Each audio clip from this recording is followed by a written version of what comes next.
Welcome to Married to Movies. Industry insiders John Russell and Tracy Kring live and work happily in cinematrimony. They're sharing behind-the-scenes adventures of writing, producing, and appreciating films. Good morning, babe. Good morning, babe. What's going on? Oh, just breakfast. Just some breakfast. Just hanging out. Hanging out. You have relented, and we're going to go see Barbie this week. Yeah, but I relented because it's the drive-in. Mm-hmm. And at the drive-in, everything's more fun. Oh, how annoyed do you get when people... With their lights? With their lights! They turn on their lights. It's like, ow! Oh, yeah. I can always tell when a person has never been to the drive-in or who rarely goes to the drive-in because... They always got shit with lights being on. They got their trunks up too high. What about the ones that are parking in the spaces that are not assigned for their cars? Oh, whenever it's like, these are for normal cars and these are for minivans and SUVs. Yes. And then a fucking minivan goes up there and tries to park in a car spot. Yes. Oh, I could smack the shit out of them. You could. But yeah, we're going to see Barbie because you have to. It's a cultural event. And everything I've heard about it, I'm going to love this. I love satire. I feel like satire is such a underused method of storytelling. Barbies were super important to me growing up. Right. They were absolutely my friends, my playmates. Right. I can't remember a time when they taught you to be a storyteller. Well, yeah. I mean... We would, I literally called them we. I had a favorite Barbie body.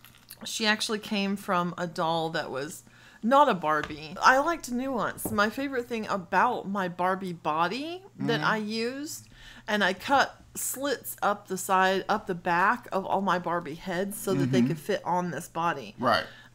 But her hands would move, so it gave her a lot more. She could intonate things. She could really react to things with using her wrists and her hands.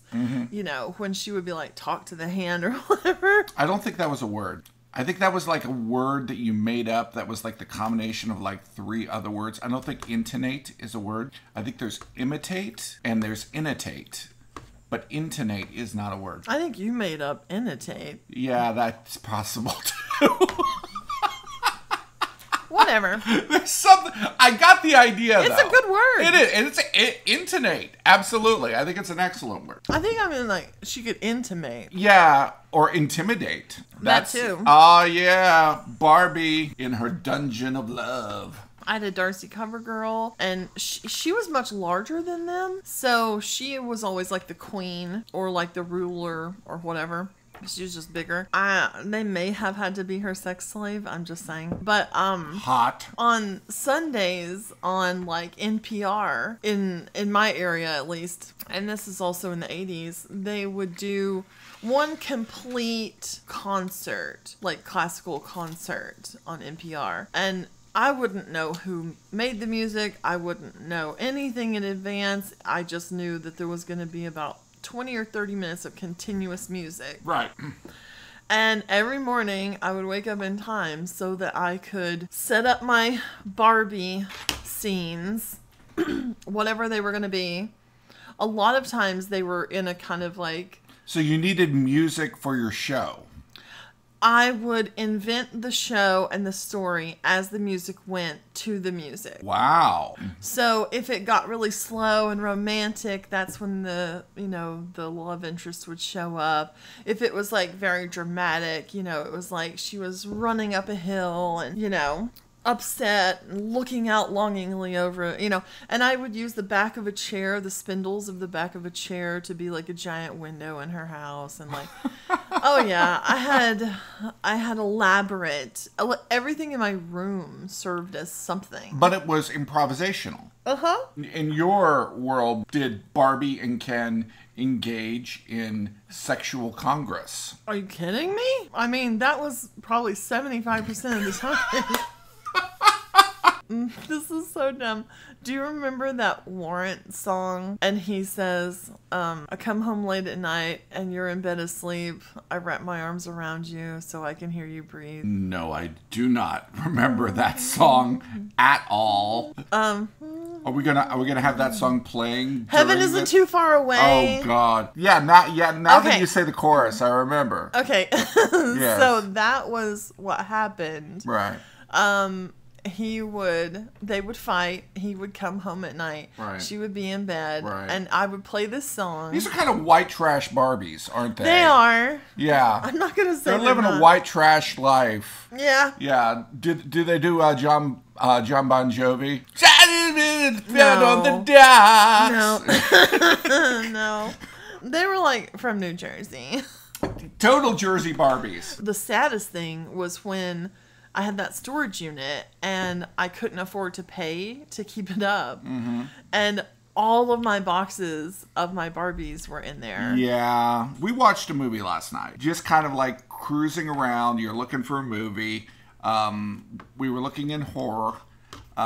We started one movie and it was weird. It was really, really weird. I think it was called Agnes. But look, I kept saying, is this a comedy? I know. It was like in the preview, it looked like, oh, this is going to be kind of fun. And this is going to be kind of scary. But the way that it was shot and edited, it looked like a comedy. And the acting? Well, there was a giant stuffed lion in the first scene. And then there was a guy who was...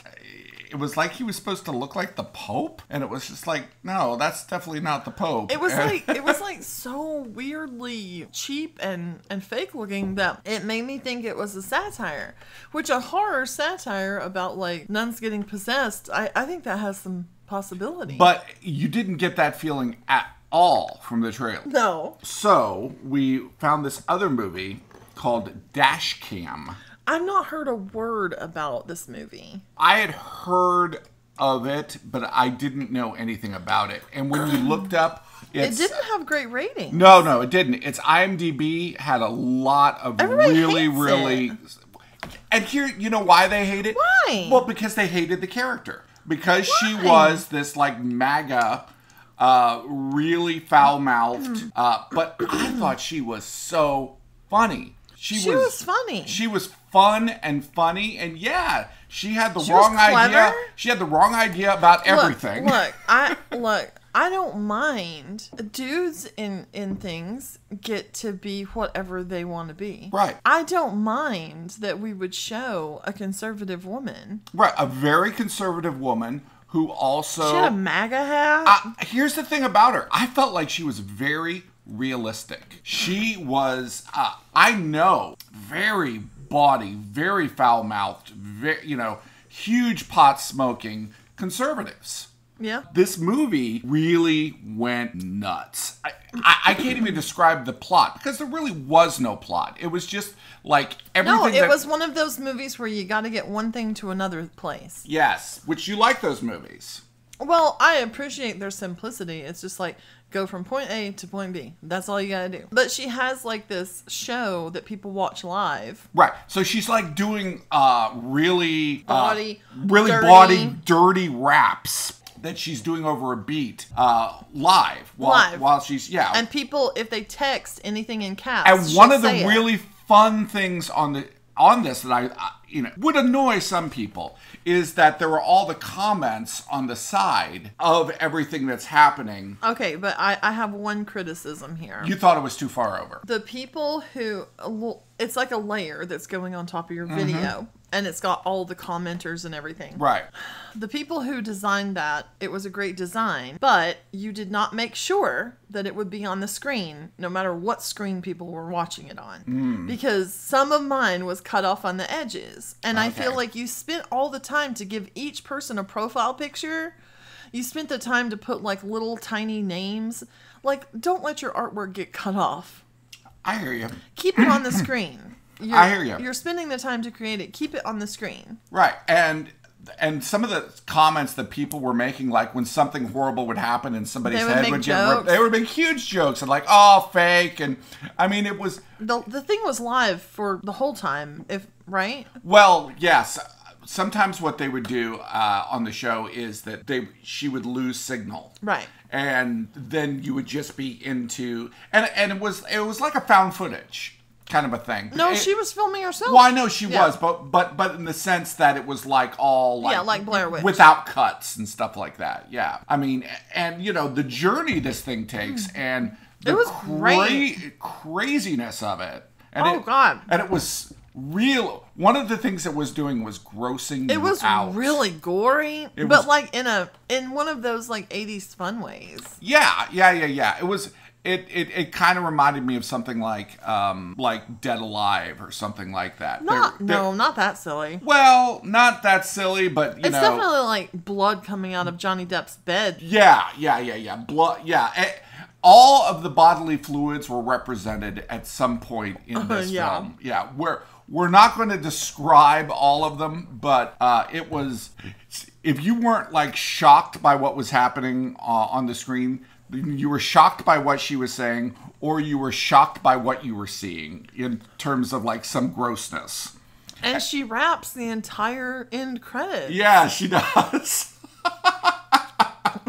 Some of the stuff she says is very funny. And no, here's what else is really interesting was that her character was her actual name. So it almost felt like kind of what we did in our movie, where because the person is interesting in a personality in Wheelies Incorporated, we were like, look, let's just use their names. Well, so her name is Annie Hardy, and that is her name, and I friended her on Instagram.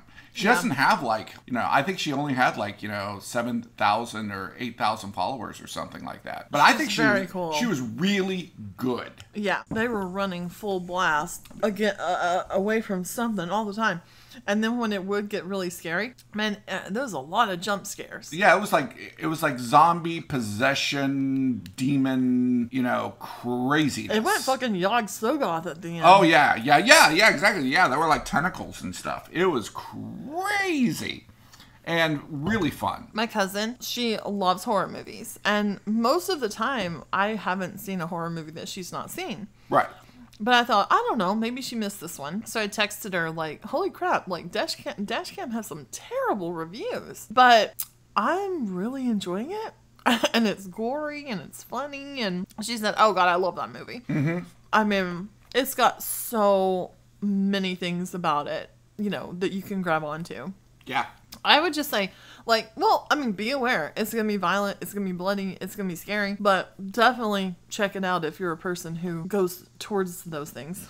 Yes. Well, it's interesting what you had said before, because it kind of reminded me of something that you had brought up a couple of days ago, which is this idea that women can be so many things at the same time. Oh, okay. So, yeah, I made a note of it to myself on a morning that we didn't do a podcast, which every morning that we don't do a podcast, we regret that we didn't do a podcast because we end up talking about something. Yeah, maybe what we should do is record the mornings that we don't do a podcast. But then we're doing the podcast.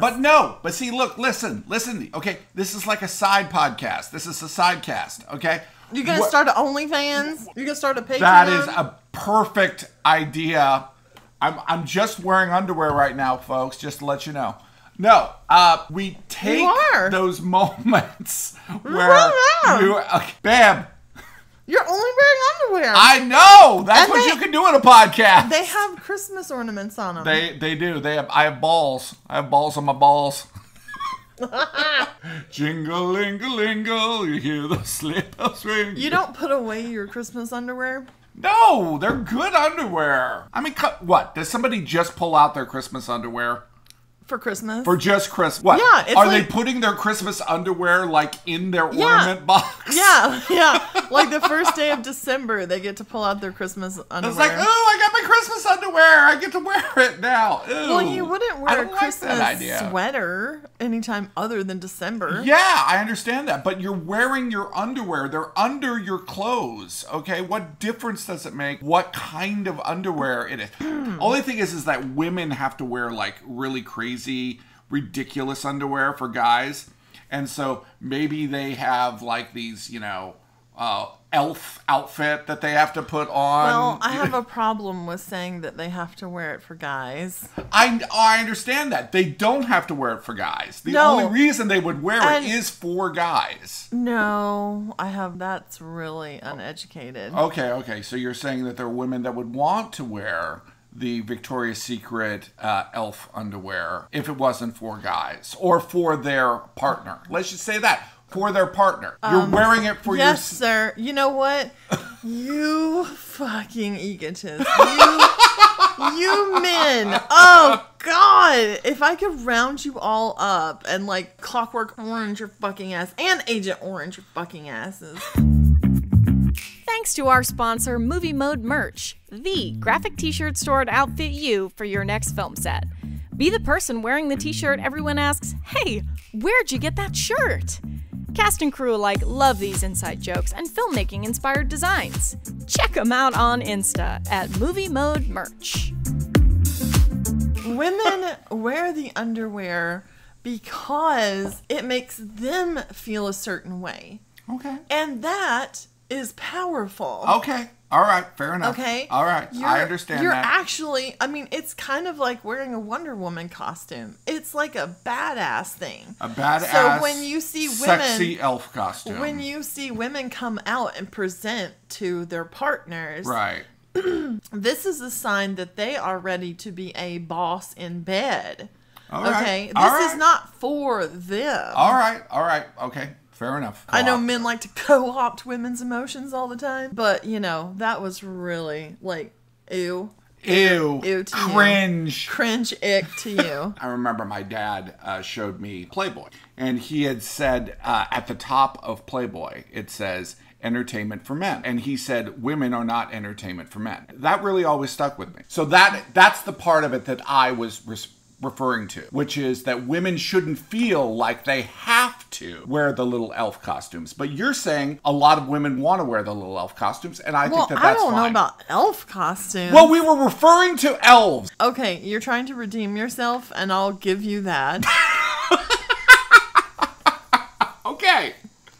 Yes, I'm glad that we're not entertainment for you. Thank you. There we go. But, on the other hand, yes, it does make you feel. Remember, you were wearing a little t-shirt action and these kind of starred underwear, and I called you Wonder Woman. When was I doing Remember? that? No, it was you. You had gone to sleep and you were wearing, like, I believe you're wearing the shirt you're wearing right now, and you're wearing the starred underwear, and it looked like I literally don't have underwear with stars on it. Let's drop your misogyny and let's move on to... I thought you said I redeemed myself. Okay. You want to support the Barbie movie, so I think that's more redeeming. It has, just wanted to point out that it has now become the most financially successful film ever directed by a woman. I'm really happy for that. And I'm really happy about the signal that sends. Mm-hmm. And I'm really happy about Margot Robbie and the way that she championed that project. I love Margot Robbie. I think she is so great. I mean, she will be in things and it will be like, this is a piece of shit movie. But she's amazing. But she's like the Suicide Squad and, you know, her as Harley Quinn and all of that. I mean... She's wonderful. The best thing in it. Oh, God, by far. So we were talking about Oppenheimer and Christopher Nolan films in general. Right. And my general hatred of when men write shitty women. And I finally articulated this well enough that I thought it bared repeating. In the case of Christopher Nolan, or men who write women shitty, it makes me really angry that they write them poorly. Okay. Because they have mothers, they have sisters, right. They have girlfriends, they have great-grandmothers, they have grandmothers, they have wives. They've seen women. They have daughters. They have had the experiences of being with women right. from birth, and they have understood them none. Right. They have investigated them or been curious about their inner workings none. Mm-hmm. And that drives me insane. I agree. as far as when you're writing a female character, this is my advice. A woman can be anything she wants to be. If you want her to fall into the archetypes of women, the mother, the whore, the nag, the virgin, whatever. I'm saying that as the genres in which men typically write women. Right. They can be any of those things or anything they want to be, as long as the female character is multiple things at once.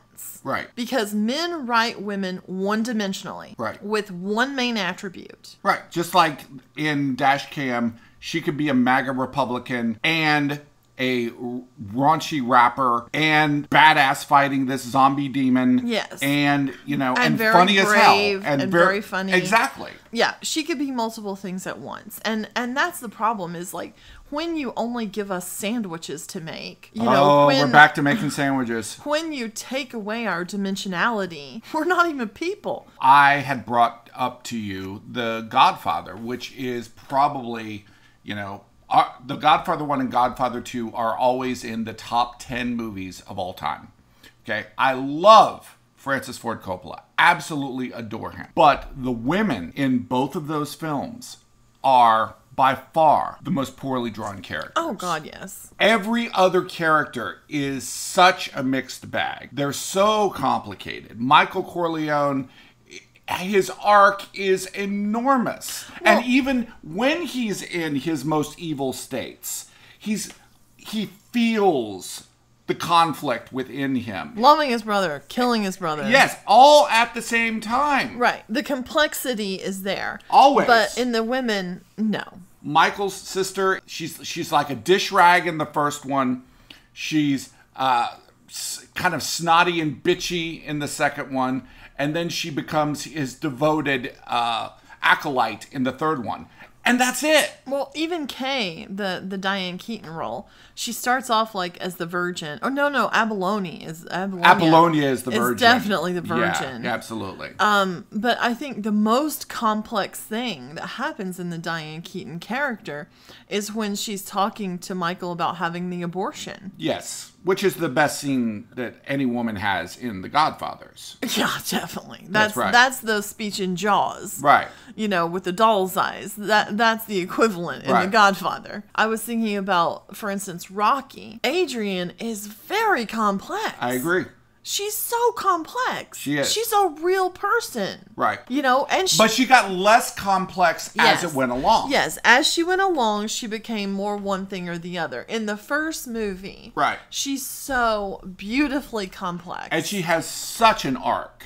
Beautiful arc. These movies, you referred to Christopher Nolan, specifically. Yeah. And, I mean, you can go all the way through his movies. In Interstellar, the Jessica Chastain part is just, it's just not a sophisticated thinking. Well, emotional sophistication. It doesn't have it for the female characters. It just doesn't. Mm-hmm. I'm not a huge fan of his films. I think he's a filmmaker who writes movies for boys. Mm-hmm. He really does, for their sensibility and the things that they like. I'm not saying women can't like it. I love Batman Begins. Mm-hmm. I love it.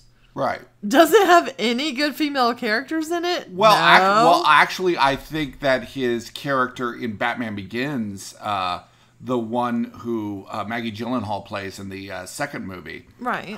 His version of that character is better in Batman Begins than it is in the second movie. Right, but then you look at something like the newest Batman, mm-hmm. With Robert Pattinson. Yes. And this like Catwoman, yes, was great. She was. Whereas like Catwoman in the other one was great too, I have to say. Right. But Anne Hathaway. Less complex. No, and then I'm talking about Michelle Pfeiffer. Oh well, yeah. Michelle Pfeiffer was just. Was Halle Berry Catwoman? Halle Berry was Catwoman in a Catwoman. In the movie. Yeah, in her movie Catwoman. Right. Yeah, but that's considered to be like one of the worst films ever. But see, this also annoys me. And when you bring up something like the Barbie movie has made the most of any female director, it also annoys me that sometimes shitty movies like Barbed Wire or Catwoman or these female-led movies. Mm-hmm. You know, it's like, oh, you know, women couldn't possibly, you know, hold down a whole movie because this movie didn't do well, right? Had the Barbie movie done poorly, it would have hurt women in film again. That is true, and but sometimes they're just shitty movies. And that is the definition of they're just shitty male privilege, which is men are allowed to fail. Oh God, men lose money for studios and lose money on films all the time. All the time. All the time. Right. But, you know, if you're... And women have to celebrate, oh, yay! Oh, yay!